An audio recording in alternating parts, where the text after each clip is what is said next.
بسم اللہ الرحمن الرحیم. کہا جاتا ہے کہ اب جنگ کبھی زمین پہ نہیں لڑی جائے گی اور بڑی طاقتیں پنجہ آزمائی خلا پہ کریں گی.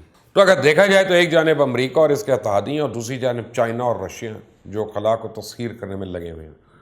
کروڑوں اربوں کی نئی سرمایہ کاری ہو رہی ہے، نئے سے نئے آلات سسٹمز تیار کیے جائیں گے، یہاں تک کہ یہ ممالک خلا میں باقاعدہ فوج رکھنے کی کوشش میں مصروف ہو چکے ہیں. بے تحاشا روپیہ پیسہ لگا کر یہ تمام ممالک نئی سے نئی ریسرچ کروا رہے ہیں اور خلا میں ایک دوسرے سے بازی لینے کے در پہ. جیسے جیسے سیٹلائٹس کی عام شہریوں کی زندگی اور جنگی عمل میں اہمیت میں اضافہ ہوتا جا رہا ہے، اس بات کا بھی امکان بڑھتا جا رہا ہے کہ کسی کو ان سیٹلائٹس پہ حملہ کرنے کا فائدہ نظر آئے اور اس وقت دنیا کی سب سے پہلی خلائی جنگ انٹر کانٹیننٹل بیلسٹک میزائل جس کے لیے بن رہے تھے یاد کریں، وہ نہ چھڑ جائے. تو اس وقت فرانس دنیا کی تیسری بڑی خلائی طاقت بننے کی کوشش میں ہے اور فرانس نے اس ہفتے سے خلا میں اپنی پہلی فوجی مشقوں کا آغاز کر دیا اور اس کا مقصد اس بات کا اندازہ لگانا ہے کہ حملے کی صورت میں اس کی خلائی کمانڈ اپنے خلائی مصنوعی سیارے اور دیگر دفاعی آلات کی دفاع میں کتنی صلاحیت رکھتی ہے. فرانس کی فوج کی جانب سے اپنی نوعیت کی پہلی مشقیں، جبکہ یورپ میں بھی پہلی بار ایسا ہو رہا ہے اور اس بارے آگے چل کے آپ کو بتاؤں گا. پر پہلے یاد کراؤں کہ سیٹلائٹس کو مارنے والی باتیں اس وقت سے کی جا رہی ہیں جب سے سیٹلائٹس ایجاد ہوئی ہیں. 1958 میں سپوٹنک کے لانچ کے ایک سال کے اندر ہی امریکہ نے پہلا anti satellite weapon A sat جو ہے اس کو ٹیسٹ کیا، وہ ناکام ہوا. سر جنگ کے دوران امریکہ اور سوویت یونین دونوں نے سیٹلائٹ پہ حملہ کرنے کے لیے پیچیدہ آلات تیار کر لیے. امریکہ کے پاس فائٹر جیٹ سے لانچ کیے جانے والے میزائلز جن کی 1985 میں کامیاب طور پہ ٹیسٹنگ بھی کی گئی. اس کے علاوہ دشمن سیٹلائٹس تباہ کرنے کی صلاحیت رکھنے والے جوہری سیٹلائٹس بھی موجود تھے. اب 2007 میں چائنا نے پہلا کامیاب اینٹی سیٹلائٹ ویپن جو ہے اس کو ٹیسٹ کیا اور گزشتہ سال رشیا، امریکہ اور چائنا کے بعد بھارت کا نام بھی زمین کے اطراف گردش کرنے والی سیٹلائٹ کو کامیاب طور پہ تباہ کرنے والے ممالک میں شامل ہو گیا. مشن شکتی نامی اس مہم کا مقصد براہ راست اوپر جانے والے ایٹمی سیٹلائٹ ویپنز جو ہیں یعنی زمین سے لانچ ہونے والے میزائل اس کا مظاہرہ کرنا تھا. اب جی پی ایس اور سیٹلائٹ مواصلات ہمارے انفراسٹرکچر میں انتہائی اہمیت کا حامل ہے، لہٰذا ان پر حملوں سے تباہی مچ سکتی ہے. اور اس کے علاوہ فوج میں بھی سیٹلائٹس کے پہلے سے زیادہ استعمال ہیں. مثال کے طور پہ افغانستان اور عراق میں استعمال ہونے والے ریپر ڈرونز جو ہیں وہ عام یو اے ویز کے ڈیٹا اور ویڈیو فیڈز انسانی آپریٹرز کو بذریعہ سیٹلائٹ بھیجے جاتے تھے اور ہیں. اور اسی طرح سیٹلائٹس دنیا بھر کے آپریشنز سینٹرز کو انٹیلیجنس اور تصویریں بھی بھیجتی رہی ہیں. اب چائنیز تجزیہ کاروں کے تخمینے کے مطابق 90% امریکی فوجی انٹیلیجنس میں خلائی ٹیکنالوجی کا استعمال کیا جاتا ہے.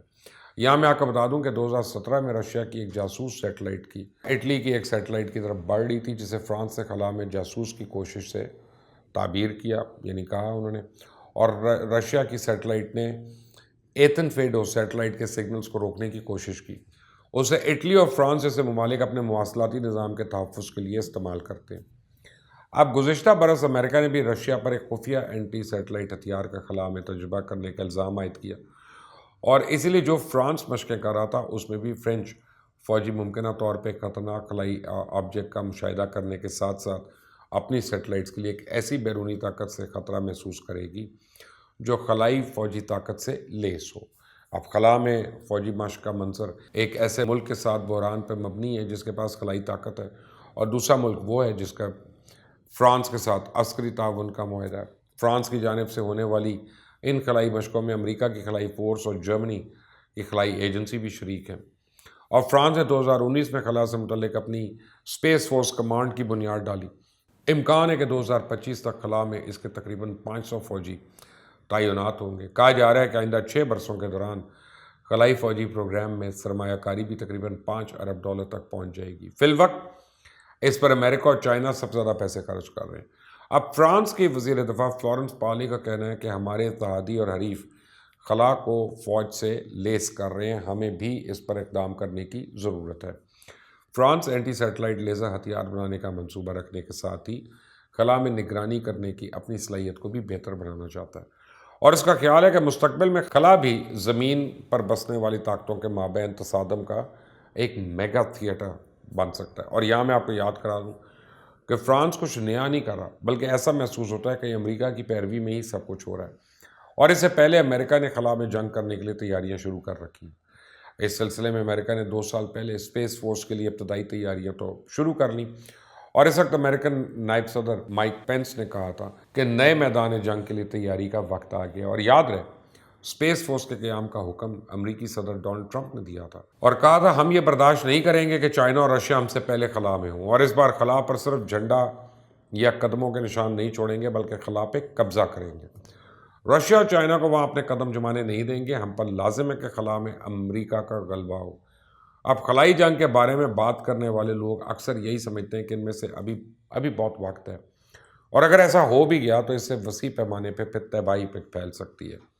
لیکن یہ آنے والے کل کی نہیں، آج کی بات ہے. واشنگٹن ڈی سی میں واقع CSIS نامی تھنک ٹینک کے ایرو اسپیس سیکیورٹی پروجیکٹ کے سربراہ ٹاڈ ہیرسن کا ماننا ہے کہ آج کشیدگی کی روک تھام میں بے یقینی کا عنصر زیادہ ہے. غیر ریاستی عناصر کے علاوہ شمالی کوریا اور ایران سمیت کئی ممالک کو ایسی خلائی ٹیکنالوجی کی رسائی حاصل ہو چکی ہے جس کی مدد سے خلا میں طاقتور ممالک کو بہت نقصان پہنچایا جا سکتا ہے. اب اس مقصد کے حصول کے لیے سیٹلائٹس کو تباہ کرنا ضروری نہیں ہے. سیٹلائٹس اور زمینی اسٹیشنز کے درمیان ڈیٹا کی منتقلی میں مداخلت یعنی انٹرفیرنس کے ذریعے بھی حملہ کیا جا سکتا ہے، بلکہ کہا جاتا ہے کہ چند ہیکرز ایسا کرنے میں شاید کامیاب بھی ہو چکے ہیں. 2008 میں ناروے کی زمینی اسٹیشن پر حملے کی مثال لے لیں، جس میں ایک ہیکر ناسا کی لینڈ سیٹلائٹ میں 12 منٹ تک مداخلت کرنے میں کامیاب رہا. اسی سال ہیکرز نے ناسا کی ٹیرا ارتھ کی آبزرویشن سیٹلائٹ تک رسائی حاصل کرنے کے لیے کمانڈز جاری کرنے کے علاوہ ہر طرح کے کام کر ڈالے. اب یہ بات واضح نہیں ہو سکی کہ انہوں نے ایسا کیوں کیا، نہ یہ معلوم ہوا کہ یہ اس حملے کے پیچھے کس کا ہاتھ ہے. تاہم کچھ نے چائنا کو اس کا ذمہ دار ٹھہرایا. اب امریکن ڈیفنس انٹیلیجنس جو ہے ایجنسی، اس کی حالیہ رپورٹ میں یہ دعویٰ کیا گیا ہے کہ چائنا اب ایسے جیمرز تیار کر رہا ہے جو فوجی مواصلات کے بینڈ سمیت فریکوینسیز کو نشانہ بنانے کی صلاحیت رکھتے ہیں. کہا جاتا ہے کہ شمالی کوریا نے رشیا سے جیمرز خرید لیے اور عراق اور افغانستان میں باغی گروپس نے بھی ان کا استعمال شروع کیا ہوا ہے. اور امریکہ کئی دہائیوں سے خلا میں سب سے نمایاں ملک رہا ہے، اس لیے کہا جاتا ہے اس وجہ سے سب سے زیادہ نقصان بھی اسے ہی ایکسپیکٹڈ ہے. اب DIA کی رپورٹ کے مطابق چائنا اور رشیا نے اپنی افواج نئے سرے سے اس طرح منظم کرنا شروع کر دیا کہ وہ بھی خلائی جنگوں میں اہم کردار ادا کر سکے. اور اس کے علاوہ امریکی افواج کو اس بات کا بھی خدشہ ہے کہ امریکہ اپنا نمایاں مقام کھو چکا ہے. رشیا اور چائنا کے کاؤنٹر سپیس کے نظاموں میں جس رفتار سے ترقی ہو رہی ہے اسی رفتار سے امریکہ اور اتحادی سیٹلائٹس کی حفاظت نہیں کر پا رہے. اور دوسری جانب اقوام متحدہ کئی دہائیوں سے رکن ممالک کو خلا کو اسلحے سے پاک رکھنے پہ آمادہ کرنے کی ابھی تک تو ناکام کوششیں کر رہا ہے. 25 سے زیادہ ممالک نے جنیوا میں ایک خفیہ میٹنگ میں نئے معاہدے پہ طویل بحث کی، پر نتیجہ کچھ نہیں نکلا. پر جو بات واضح دکھائی دے رہی ہے کہ اب یہ بڑے ممالک خلا میں جا کر بھی جنگ و جدل کر سکتے ہیں. اس چینل کو سبسکرائب کریے گا، بیل آئیکن کو پریس کریے گا. انٹل دی نیکسٹ ٹائم، اللہ حافظ.